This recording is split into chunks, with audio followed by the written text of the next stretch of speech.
সবার প্রথমে আপনাদের সবাইকে এখন এই ভিডিওটিতে একটি লাইক করে দিতে হবে এবং নিচে থাকা লাল কালারের সাবস্ক্রাইব বাটন থেকে সবাইকে সাবস্ক্রাইব করে সাদা করতে হবে এবং পাশে থাকা বেল আইকন থেকে অল সিলেক্ট করে দিতে হবে। তো দর্শক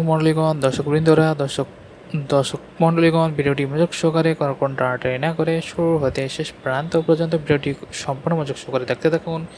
সম্পূর্ণ ভিডিওটি দেখতে থাকলে অসংখ্য কিছু জানতে এবং বিভিন্ন কিছু শিখতে পারবেন। তো আমাদের প্রাণপ্রিয়জনগণ, আমার ভিডিওটির প্রাথমিক পর্যায়ে যে কোনো একটি গ্রিন স্ক্রিনকে যে ব্যাকগ্রাউন্ডটি রয়েছে সেখানে সুন্দর করে রিডিং এবং অ্যাডজাস্টমেন্টগুলো করে সুন্দর করে বসিয়ে সিলেক্ট করে নিই। এগুলো হয়ে গেলে পরবর্তীতে যে প্লাস আইকনটি রয়েছে সেখানে ক্লিক করি এবং গ্যালারিতে যাই। গ্যালারির মধ্যে হতে একটি চমৎকার ছবিকে টেনে ধরে নিয়ে গ্রিন স্ক্রিন ব্যাকগ্রাউন্ডের যখন এক পাশে আমরা ছেড়ে দিই, সেই বসানো ছবিটিকে আমরা সুন্দর করে তুলতে এবং আকর্ষণ রূপ দেওয়ার উদ্দেশ্যে অসংখ্য এডিটিং ফাংশন, বিভিন্ন রকমের এডিটিং প্রয়োজনীয় টুলস রয়েছে। তার মধ্যে খুবই অন্যতম গুরুত্বপূর্ণগুলো হলো স্যাচুরেশন, কন্ট্রাস্ট, ব্রাইটনেস এবং হিউ। এগুলোর মধ্যে হতে সবগুলি প্রয়োজনীয়, তাই আমরা একটি পর একটি সিলেক্ট করে বাড়িয়ে এবং কমিয়ে ছবিটিকে বিভিন্নভাবে পরামর্শ করে এডিটিং কাস্টমাইজেশন করার চেষ্টা করি এবং ছবিটিকে সুন্দর করে তুলি।